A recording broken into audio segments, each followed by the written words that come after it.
Hi everyone, welcome to Sakura's webinar series, Coastal Observing in Your Community. My name is Abby Wakely, Sakura's Communications Director, and I will be facilitating and moderating the webinar. Sorry I don't have my camera on today. I'm running into a little bit of bandwidth issues. Sakura is hosting this webinar series to discuss, highlight, and raise awareness about coastal ocean observing activities in the Southeast US and beyond. Oops, let me go to the beginning of the slide. Sorry about that. All right, Sakura is the regional coastal ocean observing system for North Carolina, South Carolina, Georgia, and Florida.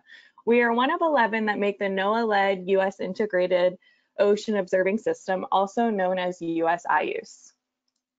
Our mission is to sustain and promote observations that help keep you safe. This is a quick snapshot of the technology we support to accomplish our mission. I wanted to update that Sakura is hosting a meeting December 2nd through 3rd in St. Petersburg, Florida. It's going to be a hybrid meeting, and topics will include harmful algal blooms and diversity, equity, and inclusion. You can find information on sakura.org, and we also have this link here. All right, let's get to the reason you are all here, the webinar.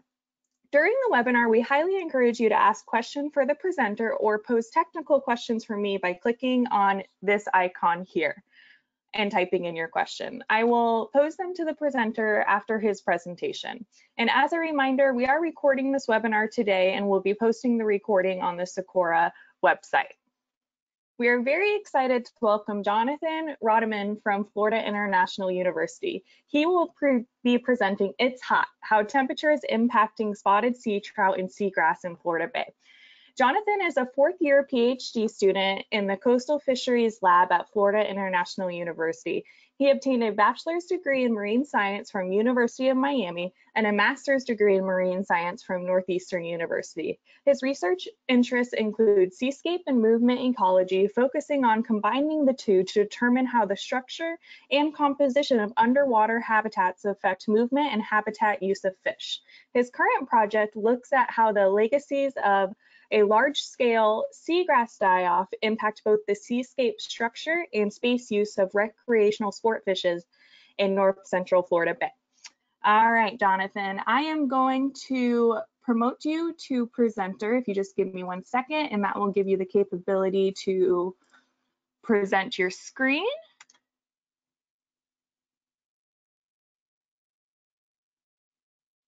Perfect, I'm seeing the PowerPoint. Awesome. Cool. Let's get started, guys. Can I get started? Yep, you're good to go. I'm going to go on mute. Cool. Sounds good. Thanks for the introduction, Abby, and I'm super excited to talk to all of you about my research at FIU, and specifically the work that Sakura, Inova C, OTN, the Munson Foundation, and other donators helped to accomplish through this fellowship. It's entitled It's Hot, How Temperature Impacts Spotted Sea Trout Use in Florida Bay. So looking at the globe, especially at night, brings out a very stunning pattern. I mean, most people live by the coast.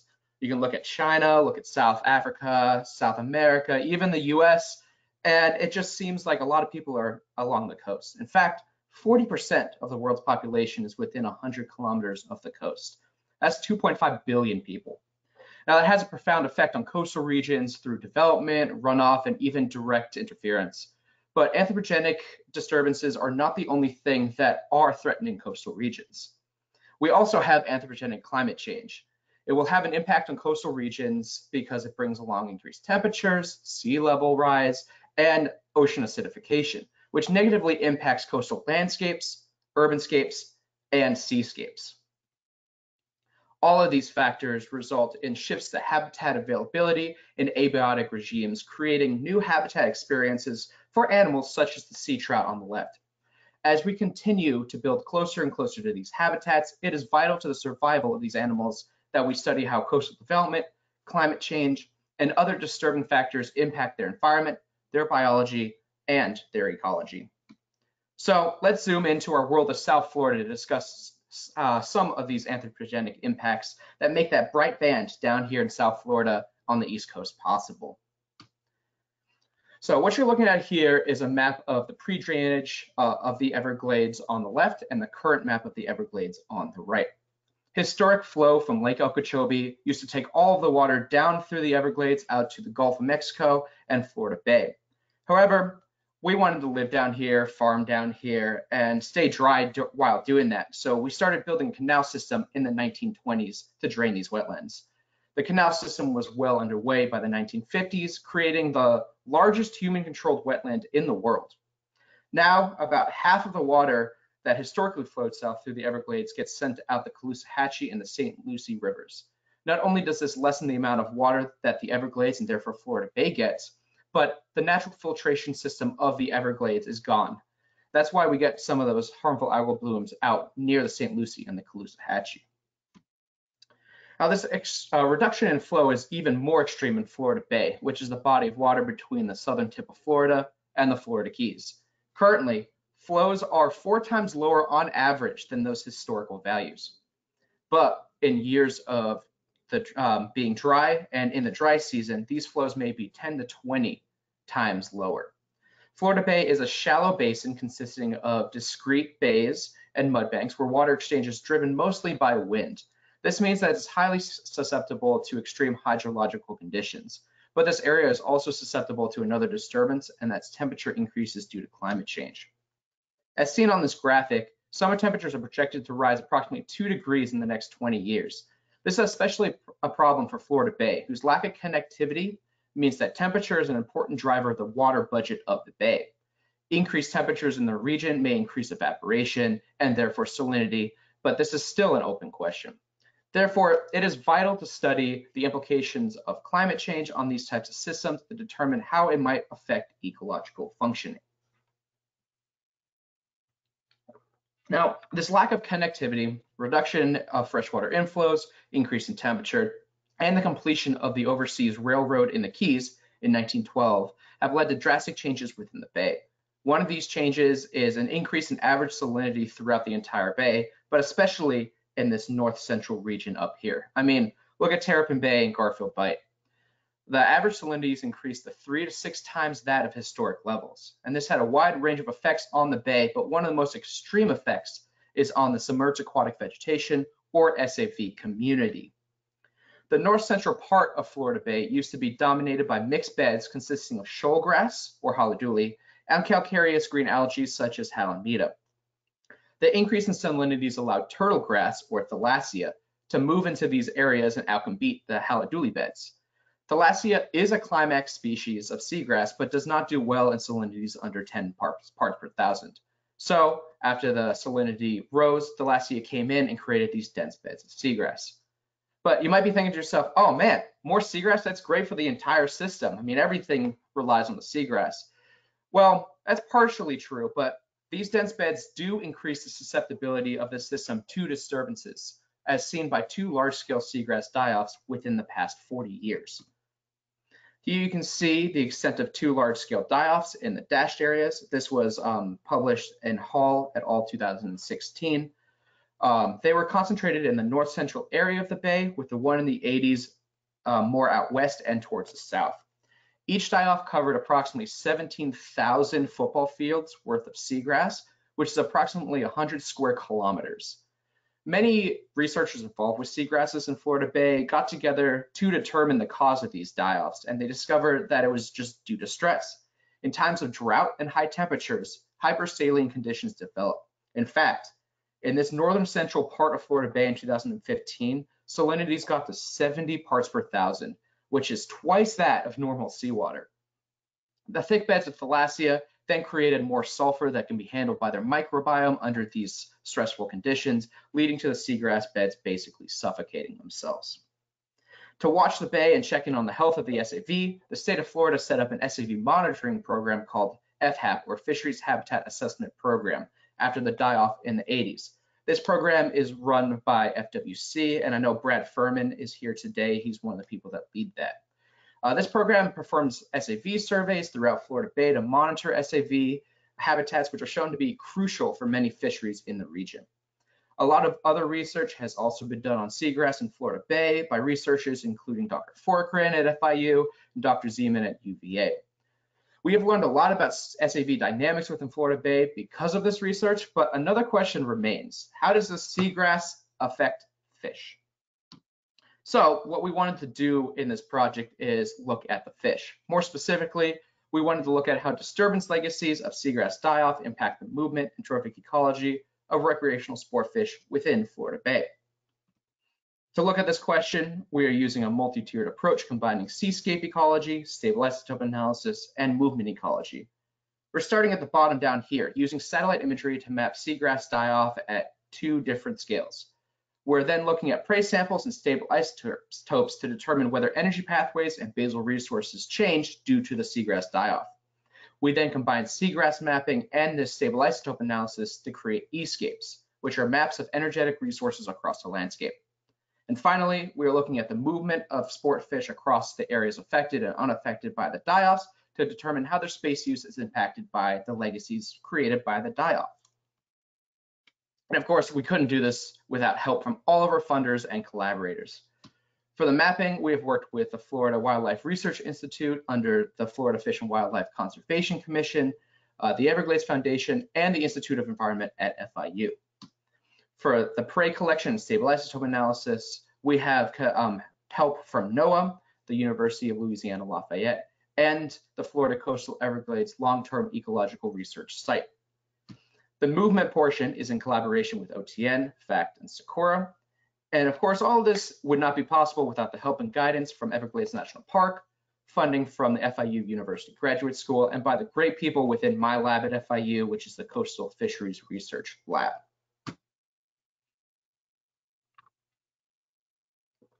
So throughout this talk, I'll be talking about the 3 sections of our project. The first 2, seagrass mapping and trophic ecology, will be touched on briefly just to get everybody caught up on what we have been doing and what we have found so far in the project. And then the 3rd section of movement is where we really get into the nitty-gritty of the movement of spotted sea trout, and is why you guys are here today. So first, let's talk about the mapping. There are 2 scales of mapping that we're looking for the SAV, at the bay scale and at the basin scale. So let's start with the broader one at the bay scale. For these next 2 slides, green is going to mean higher seagrass cover and red is going to mean lower seagrass cover in these maps. For the bay scale, we wanted to know about the history of the SAV cover in the bay to understand which areas are most susceptible to disturbance, what recovery rates are like, and which areas are unaffected. To determine this, I want to create a depth invariant vegetation index. If any of you are familiar with NDVI or other vegetation indices, you will know that they use the ratio of certain bands within a satellite image to map vegetation across the landscape. However, due to the attenuation of light underwater, using traditional satellite bands is not possible when mapping SAV. Therefore, I want to standardize depth across Florida Bay and then utilize these standardized bands to create a vegetation index. I will then use Landsat satellite imagery and the time series, which spans back to 1985, to look at seagrass cover in various basins over time to determine which are vulnerable and which are more resilient to disturbances. Now, going down into the basin scale. At the basin scale, we're interested in looking at how the 2015 seagrass die-off changed not only the composition of SAV, but also the configuration. By doing this, we can understand not only the change in the amount of habitat, but how the arrangement and therefore the connectivity of these patches has changed. Using WorldView 2 satellite imagery, which has a resolution of 2 meters, we found that the level of seagrass cover in Rankin Basin, a focal basin in the study, was drastically reduced. In fact, Rankin lost approximately 87% of its dense seagrass cover. In contrast, the amount of fragmentation, which is characterized by more smaller patches, increased after the die-off. This has implications for everything from primary production to fish habitat use. We're also interested in mapping and looking at the impacts of various abiotic factors. Some of these things are temperature, which we'll get into later in the talk, as well as salinity, which will be aided by 7 salinity loggers that were deployed this summer. We have already looked at turbidity in the form of a sediment plume in Western Florida Bay, which we have published in the Frontiers in Marine Science. Yeah, this is a little shameless plug, but if you're interested in reading the whole story, the citation is on the bottom left-hand part of your screen. So when looking at satellite imagery, we noticed a sediment plume in Western Florida Bay that had expanded after that 2015 seagrass die-off. You see, the 2015 seagrass die-off removed a lot of the seagrass, which had been stabilizing the sediment So this led to an expansion of the sediment plume. And just 2 years later, Hurricane Irma came through the system, which perturbed it even more.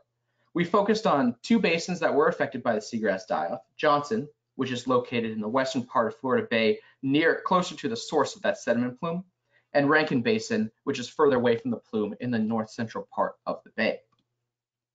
We found that these 2 disturbances, the 2015 seagrass die-off and Hurricane Irma in 2017, had a significant effect on the size of the sediment plume, increasing the size from 163.5 square kilometers to 223.5 square kilometers.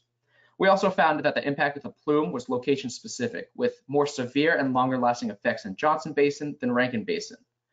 We also found that the sediment plume might have delayed the recovery of seagrass after the die-off in Johnson Basin due to the lack of light within the system. So now let's talk a little bit about the trophic ecology portion of our study. We wanted to understand basal resource basal resource use changed due to the seagrass die-off, and then map projected energy resources across the study area. And then we wanted to map these on a map, and then these are called energy seascapes or escapes. Based on mixing models using stable isotopes, we have found so far that basal resource use by prey are no different in areas that were affected by the die-off and areas unaffected by the die-off. This means that the animals probably did not change the source of their energy due to the die-off, but moved out of the system entirely. We also found a seasonal difference in resource use, with prey using mostly energy derived by seagrass in the wet season and switched to epiphytes and seagrass in the dry season. So the next step is to combine the SAV maps with stable isotope values to map HRI, which is Habitat Resource Index. HRI is an index on energy levels based on the available basal resources throughout the landscape. So if you look at this map, red is good, indicating higher levels of basal resources, and blue is bad, indicating lower level of those basal resources. You can see that the amount of basal resources drastically decreased after the 2015 seagrass die-off. This mapping can then be combined with the movement to test theories like optimal foraging theory. So finally, we get to the moment that all of you have been waiting for. I'm going to get into the movement section of this project, which the Munson Fellowship greatly helped to support. So we're going to be looking at 2 scales of movement during this section. First, we're investigating space and habitat use at a broad scale, using a grid of receivers that expand across the entire basin. This gets at general habitat use, such as are they using areas with haliduli more or thalassia more. This array will also allow us to look at basin scale abiotic factors such as temperature and salinity. The second scale that we're investigating is within patch or fine scale. We're using a newer triangulation algorithm called YAPS, or yet another positioning solver. This allows us to use time of arrival data from acoustic tags to determine GPS positions of fish swimming through the tightly spaced array. This array will allow us to investigate where within a landscape a fish is performing certain behaviors. For example, are they exhibiting foraging behaviors over the edges of SAV or over bare sediment? So the focus of this talk will be at that broad scale space use. So the movement of animals is a complicated thing to study. There are a lot of different things to consider, from internal motivation to move, such as spawning, foraging, etc., to how an animal moves to where it's going. Before the mid-2000s, these sections of movement were studied separately. Biomechanical folk were looking at how fish swam, while modeling folk were looking at how that same fish might move throughout the landscape using random walk models. Nathan et al. In 2008 brought a bunch of movement ecologists together to come up with a unifying paradigm for studying animal movement. That's what's shown right here. We start with the internal state, or why the animal is moving. This brings up decisions on how and where to move to, which results in that movement path. And then affecting all of it are the external factors within the environment. For this section, I want to focus on the right 3, or why a fish is moving, where it is moving to, and what in the environment is driving that movement. So let's look at a fish. This is a spotted sea trout. First thing it needs to do is decide why it wants to move. Does it want to find a suitable habitat for resting, foraging, etc.? Are they looking for food and want to find an effective foraging patch? Are they avoiding predation? Or are they trying to stay within a certain aerobic scope so that they can be energy efficient? This might mean moving to a different area with a different temperature, salinity, etc. However, this last decision is getting harder for fish, especially ones at the southern end of their range. As all of you are aware, climate change is heating up the world's oceans. This has wide-ranging effects on organisms, from muscle and neural function to decisions of movement, such as avoiding predation or being able to feed efficiently. In fact, recent studies have shown that the upper end of a species' temperature range, their aerobic scope, which is the amount of energy they have for things outside of just maintaining their own metabolism and body, goes down. This will impact every activity that the animal may want to perform, whether it's reproduction or feeding. And the real scary thing about this is that under worst case scenarios, over 60% of the marine species are at risk. This graph right here shows species at risk under various climate change scenarios using thermal safety margin, which is the difference between the upper thermal limit of a specific life stage and the maximum habitat temperature during the summer. And not only are animals susceptible to an increase in temperature, anthropogenic disturbances and coastal development will impact them as well, as I talked about before in this presentation. With all of this combined, it is crucial to study these vulnerable coastal systems to determine how climate change and anthropogenic disturbances will impact them. That being said, here's Florida Bay again, our study system. On the right, you will see the areas affected by the 2015 seagrass die-off in yellow, as measured by our colleagues at FHAP. Specifically, we wanted to investigate two basins: Rankin Basin, which was highly affected by the die-off, and Whipray, which was not as affected. And this is our study species. No, not the handsome guy in the background, but the fish he's holding. As you guys probably guessed from the title, we're looking at the movement of spotted sea trout.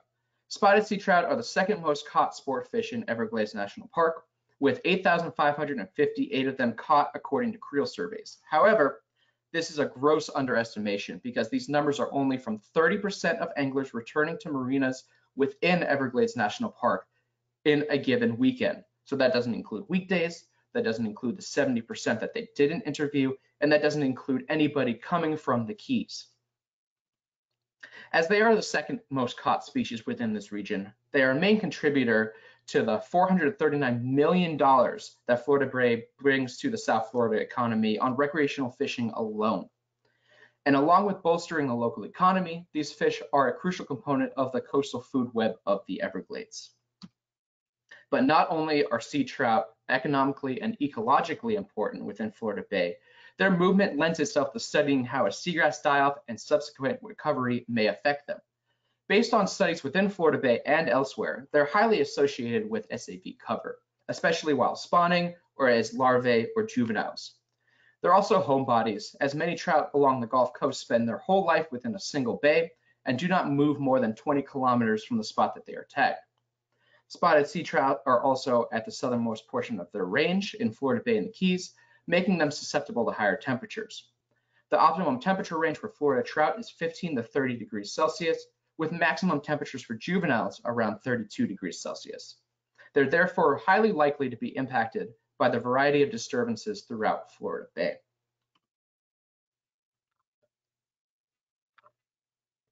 So with that introduction, let's get into it. For this specific section of the project, we wanted to ask, how do habitat composition, configuration, and abiotic conditions influence spotted sea trout space use? For this section, we're going to be using acoustic telemetry. Now, I know many of you are familiar with this technology, but let's do a little refresher. First off, we put this little acoustic tag implanted into the belly of the fish. It's about the size of a AAA battery. And we surgically close up the wound and we monitor them to make sure they're okay. We then release the sea trout back into the wild, which swims throughout the basin. Throughout the basin, we have a bunch of receivers located on the bottom. So as this fish swims about the basin, this acoustic tag sends out an acoustic signal over a certain period of time. If this acoustic signal is close enough to the receiver to be picked up, we know which fish is in the vicinity and when it is in the vicinity. As mentioned before, we are looking at the basin scale space use of spotted sea trout, and to get at that, we put our receivers out in a grid pattern across two basins, Rankin and Whipray. Just a reminder that Rankin, the North Purple Basin, was highly affected by the 2015 seagrass die-off, and Whipray, the Southern Green Basin, was not as affected. The Urankin array was deployed in March of 2020, and the Whipray array was deployed in June of 2020. With the funds from this fellowship, we were able to add a temperature logger to each of the receivers that did not have a built-in temperature logger, which would be the VR2TX is up here in Rankin. And therefore, by the June of 2020, we had established a 2-basin array to look at movement. However, there's a little problem in Whipray. We started seeing these sand halos around the receivers, and then when we retrieved the receivers, they would have no duct tape securing them to the base. Furthermore, the temperature logger, which was secured by a zip tie, would often be gone along with said zip tie. The culprit, turtles. We saw turtles hovering above at least 6 of the receivers and would explain the sand rings. So if you guys have experienced the same thing, please let me know. I'm super interested in this. But sea trout also exhibited low use of Whipray, so we decided to focus on Rankin for this section of the project. 75 spotted sea trout were acoustically tagged from March 2020 to June 2021, and we're actually up to 107 trout tagged since the start of this project. They're implanted with V9 tags, which have an approximate battery life of 615 days with a ping rate of 60 to 90 seconds.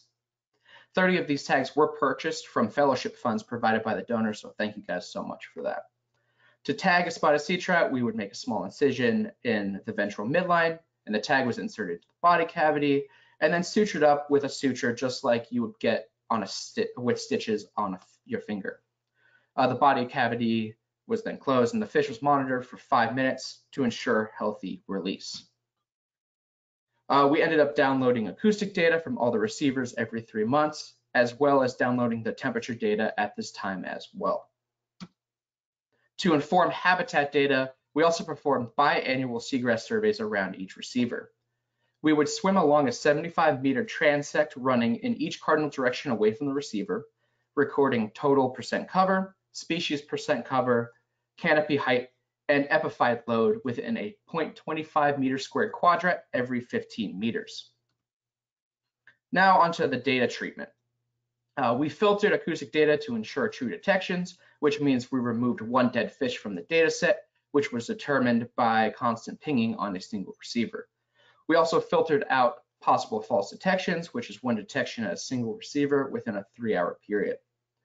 All the data was then filtered to span 1 year from April 2020 to April 2021. We then separated the data into what we call residency events. In our case, a residency event was when a single fish was picked up at a single receiver at least 3 times in 30 minutes. The start of the residency event was that first detection, and the end of the event was when the fish was picked up by another receiver or was not detected on any receiver within 30 minutes. A start time, end time, middle time, and duration of the residency event was then calculated. We then aggregated these residency events by receiver, daily period, and season. Now this might be a little bit confusing to visualize, so I'm gonna give you a visualization to just kind of explain it. So let's take RB01, that's just a receiver within our array. We averaged the length of residency event and temperature by season, splitting it into 4 subsections. Our 4 seasons were wet, early dry, dry, and early wet.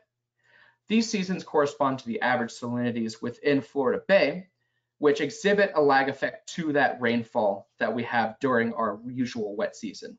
So the wet season encompasses November through January, the early dry February through April, dry is May through July, and early wet is August through October. These seasons were then broken up into 4 daily periods, which is night, dawn, day, and dusk. Night spanned from midnight through 6 a.m., dawn 6 a.m. through noon, day noon through 6 p.m., and dusk 6 p.m. to midnight. Therefore, the residency event and temperature data were aggregated into 16 different time periods for each receiver for a total of 464 data points. Average total percent cover and the dominant SAB species were then added based on receiver. To model the impact of temperature as well as habitat composition on residence time of spotted sea trout, we used a generalized linear model. We did not include season, as season is highly correlated with temperature. The model we ran is pictured on the screen right now, and we looked at the individual effects of temperature, daily period, percent cover, and dominant species with an interaction term between all of them. So on to the results. We had 48,805 detections from 40 sea trout, which resulted in 2,545 residency events. Temperature ranged from 13.8 degrees Celsius on February 4th to 36.3 degrees Celsius on July 3rd. These are just preliminary results, and we're excited to continue working on this data in the future. If any of you have ideas or suggestions on how we could go about continuing to work with this data, that would also be greatly appreciated. So here's the graph of average temperature across the entire year study, color-coded by those seasons. As you can see, we experienced a yearly swing, but also within season swings that we'll investigate as we continue. Furthermore, previous studies have found that 30 degrees Celsius and above are stressful for spotted sea trout, and our system does go well above that. Based on our model, we found three significant trends that I'm going to talk about and discuss separately. The first one is that residence time decreased with an increase in temperature. Here we see the plot of temperature and residence time.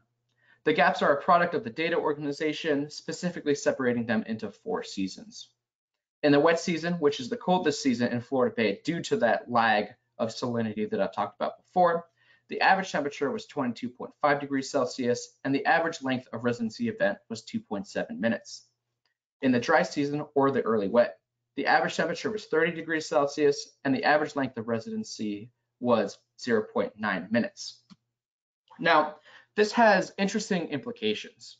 As temperature rises, residence time goes down. This could represent 2 things. The first is that trout are moving more when temperature is higher. However, since spotted sea trout are at the southern portion of their range down here in South Florida, higher temperatures probably mean that they have less aerobic scope to perform activities like moving and are likely to seek areas to rest during these highs. Therefore, they're more likely to relocate out of the system to find cooler waters. Since the data does include zeros, the lower residence time could represent times when sea trout are not present within the system. But if they relocate, it's a question of to where. Are they only responding to temperature? Are they seeking out places to forage within seagrass or places to avoid predators, that is turbid? And how about salinity and prey resources? And then if they are relocating, what are the energy costs? Are they having to move large distances, which may decrease the amount of energy available for growth? These are all important questions that do need to be addressed. The second significant trend that we found was that there's higher residency times at dawn. On the right, you can see the data distribution for the 4 daily periods across the 4 seasons, and dawn was always had a higher residency time. The average residency time at dawn was 3.1 minutes, and dawn also had the lowest average temperature of any of the daily periods at 26.3 degrees Celsius. This trend isn't super surprising because trout are crepuscular feeders, meaning they feed at dawn and dusk. So if we start at dawn, the trout move into Rankin to feed because they're hungry from a night of resting.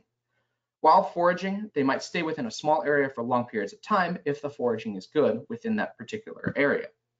This time of day is also the coolest, which provides trout with the highest aerobic scope in order to forage effectively.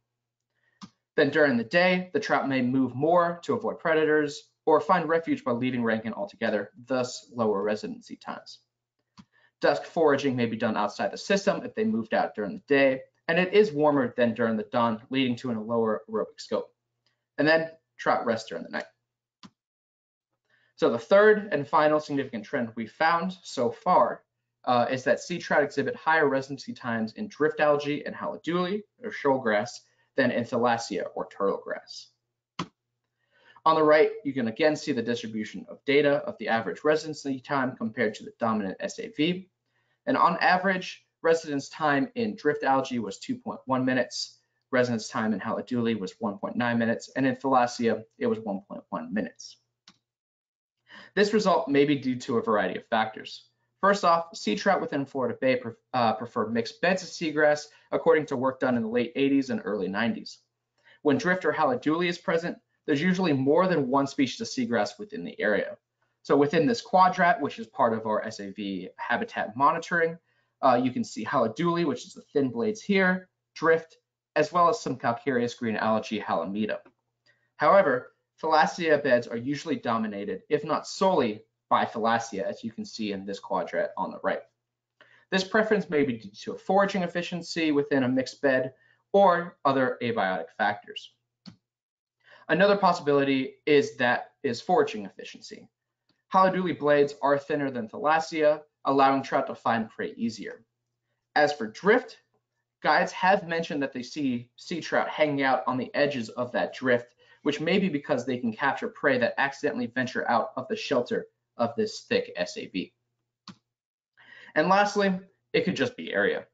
Trout in this study seem to prefer the north-central region of Rankin, as shown by this map of kernel density. The darker means that they are centered more around that area.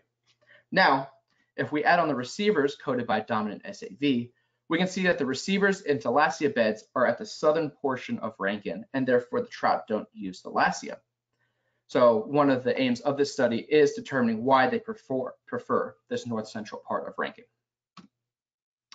There are still a lot of questions to be answered with this data and further time to monitor the movement as well. We still have tags out there, we still have receivers out there, we're still getting information.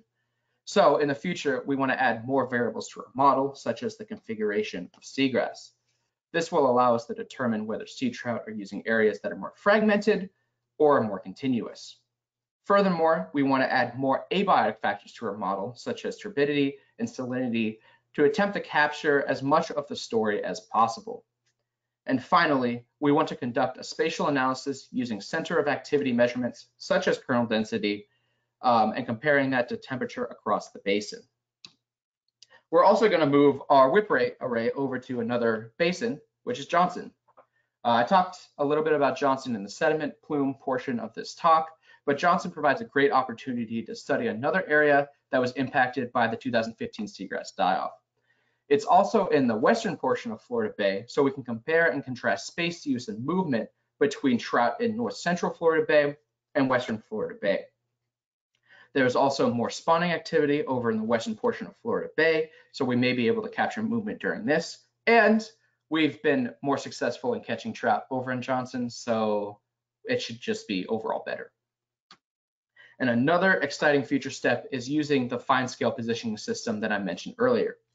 We're using a newer algorithm called YAPS, or Yet Another Positioning Solver, which was developed by our colleague Dr. Batkoff at Denmark Technical Institute. This algorithm will allow us to obtain exact GPS positions of fish as they swim through this fine scale array. We then combined these positions with fine scale seagrass mapping using aerial imagery and track analysis such as hidden Markov models. And then we can determine where within the seascape the trout are using and exhibiting various behaviors such as foraging, resting, etc. This continuing research is vital to understanding future conditions and ecological functioning. As stated throughout this presentation, climate change is going to raise global temperatures as well as induce sea level rise. Investigating the response of sportfish to rising temperatures can help predict how these economically and important fishes might respond to future climate change conditions. Furthermore, Everglades restoration is ongoing through the Comprehensive Everglades Restoration Plan, or SORP. The main goal of this restoration is to restore water flows to as close to historic levels as possible. This may reduce salinities within Florida Bay and might result in a reversal of the SAV communities back to those mixed beds. Therefore, studying the relationships of recreational sportfish with various SAV communities will also help predict how they might respond to management actions. So, in summary, the study of how recreational sportfish respond to temperature and habitat is crucial to understanding how they might respond to disturbances such as altered freshwater inflows and climate change. This study investigates how spotted sea trout within north central Florida Bay, which was impacted by a large-scale seagrass die-off, respond to habitat composition and temperature. We found three significant trends. At higher temperatures, the trout tend to depart the system or may even move more. At dawn, there's less large-scale movement and they're more resident, and they move more over thalassia but stay in areas with drift and haladuli longer. Findings from this research have important implications for recreational sportfish responses to future temperature increases due to climate change, as well as changes in habitat and other abiotic factors due to restoration. Socora's mission statement is to observe, understand, and increase awareness of our coastal ecosystem, our coastal ocean, supporting community, economic, and ecosystem resilience through strong and diverse partnerships. This mission statement rings true with our current project, which includes a tremendous amount of partners attempting to observe and understand how anthropogenic disturbances and climate change are impacting sportfish ecology. Adding temperature to our monitoring would not have been possible without Socorro, OTN, Innova-Sea, the Munson Foundation, and other generous donors. So thank you very much. And with that, I would like to again thank everybody who has helped with this project, has helped fund this project. Thanks Socorro, OTN, FACT, Innova-Sea, everybody, because it couldn't have been done without you guys. And with that, I'll take any questions. Yeah, thank you so much, Jonathan. That might have been my favorite webinar to date. I've learned so much. And for the attendees online, if you have any questions, you can type it into the Q&A box. It's just like a little square, and just let us know. And as Jonathan mentioned in his presentation, he had some turtles hovering over his receivers. So if you guys have any experience with that, go ahead and type those in, and I'll make sure those get to Jonathan. One question from Clark Morgan. First, kudos on the presentation, and he is curious on your perspective on gator trout or large breeders in the system. Any sorry, from your time in field. Sure. So we very rarely catch gator trout within our system, the big female breeders, and they're mostly in the system during the winter months to the spring months. That's when the water's cooler and they're able to just come into the system more. We've caught a few and tagged a few, but most of them we have not captured on our array. I remember we tagged 2 of them like October 2020, and they just never showed up in the array. They left and they're just gone. So our system, specifically when we're out there tagging and everything, seems to be a smaller male dominated system, especially during the summer months and the spawning months. And those bigger trout are probably more out west, deeper, cooler waters influenced by the Gulf, just spawning out there, while the smaller trout are within our system in North Central Florida Bay, maybe feeding on prey resources that come in from the coastal regions up there. I hope that answers. Thanks, Jonathan. And Craig have asked, did you look at residency related to tidal cycles? So we haven't, and that is a very interesting observation, because we have been out, like I haven't noticed specifically tidal fluctuations and how we've been able to catch trout out in Rankin. For me and my personal experience, has been mostly turbidity that drives their movement in and out of the system, especially around this time of year. But we have not looked at tidal cycles, but that's another thing that we could add to the model, another abiotic factor that will help tell the whole story. Great, thanks, Jonathan. A question from Iris. I believe I missed the time frame of your acoustic recordings. What is that? So for this study, just the data that I presented, it was April 2020 to April 2021.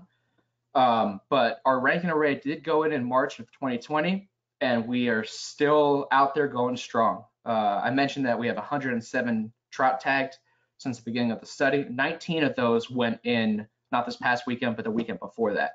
We did a weekend trout tagging trip. So we're constantly trying to update our tags, since they only last approximately 2 years, as well as adding some more tags for the fine scale array, which have a smaller ping rate of 20 to 40 seconds.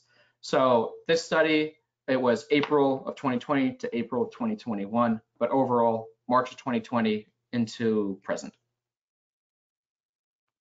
Thanks, Jonathan. And Jeff has asked, any dissolved oxygen data for the water column and sediment interface? I don't know how common low dissolved oxygen might be in the summer in your study area, but might decrease residency time in the summer reflect hypoxia avoidance? That is a very good point, and unfortunately, we have not been able to get DO loggers out there. We do have a I think it's USGS station that's right by our basin that does do dissolved oxygen, I think.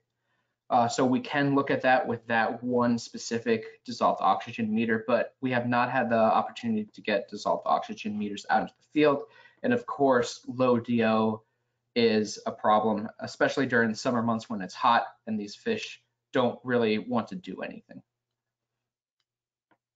Thanks so much, Jonathan. And honestly, just getting a lot of kudos on your presentation. So great job there. And it just sounds like you need more physical oceanography to kind of tell the story. Oh, definitely. And that's why I got another little funding source from the Institute of Environment at FIU to deploy salinity loggers this past summer. So there's 7 salinity loggers out there right now. So we can look at salinity, we can look at temperature and trends combining those two. Tide, of course, I want to add turbidity, which we can map with satellite imagery. And then DO is another big thing that I would like to study in the future. Well, we might have to have you back in a year or two once you get all that data summarized. I would love to be back. We had another question come in from Iris. Do you have any records of the seagrass species succession after die-offs? Is one species more successful than other to recolonize? That is a great question. And yes, so even since the start of us kind of going out and mapping Rankin with the receiver SAV surveys and everything like that, we've noticed that haliduli, which is that shoal grass, that thin one, and calcareous green algae come in after the die-off. So what happened in 2015, basically the whole area was bombed. There was just bare sediment throughout Rankin. And then you get ecological succession. So that starts off with haliduli, which is kind of a pioneer species for seagrass ecosystems. It comes in, it colonizes, it helps pave the way for this halimeda, this calcareous green algae, as well as us getting drift within the area. And then that eventually transitions into thalassia. So within the areas that are affected by the die-off in Rankin, which is that north central portion of Rankin, if you can kind of go back to my map of the receivers by dominant SAV type, that's haliduli, drift, and calcareous green algae that dominates that whole entire section. And then you have the thalassia in the southern portion of Rankin because that was kind of left over and was able to expand from Whipray up into Rankin after that die-off as well.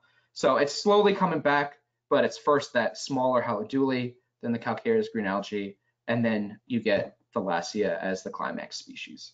But it takes around 10 to 15 years to get back to the state where it was, at least after the late 80s die-off. That's about the time period that it took to get back to those thick thalassia beds.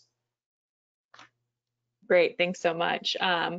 Not a question, just a comment. This is from Dwayne. Excellent presentation. It would be interesting to see how these observations might compare to more northern systems like the Indian River Lagoon. I would love to do that. I know that some of the NASA people do some spotted sea trout work up there. And I don't know if they have SAV data or abiotic data around their receivers, but I would love to reach out with them and talk to them to see if it's different in the IRL, and then even up in the Gulf Coast, right? There's a lot of the sea trout literature is from Texas, Louisiana, and the bays around there. So it'd be interesting to talk to those people as well. Maybe at the next Fact Network meeting. There we go. All right, so I'm not seeing any questions come in. Dwayne did provide his email address, so I will connect you guys offline so you can talk more about the Indian River Lagoon. And another question from Iris. Have you guys by any chance collected fin clips or any tissues for genetic studies?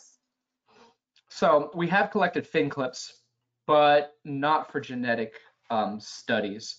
There was a study back in the early 80s looking at stock structure in Florida Bay, and it was determined that all of Florida Bay up to right below 10,000 islands is one breeding stock.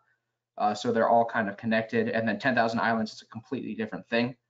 And then there's been some genetic studies down here that have shown that the Florida Bay sea trout are the most genetically unique out of any on the west coast of Florida.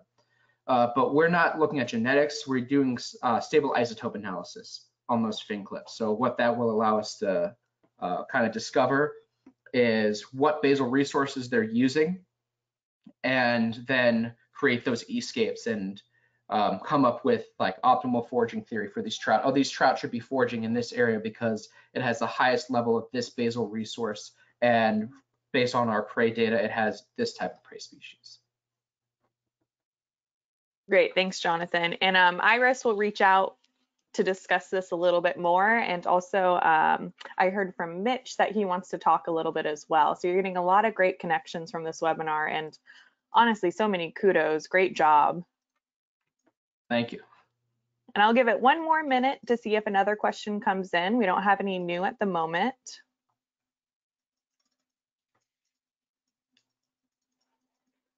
Yeah, and again, I want to thank everybody for being here today.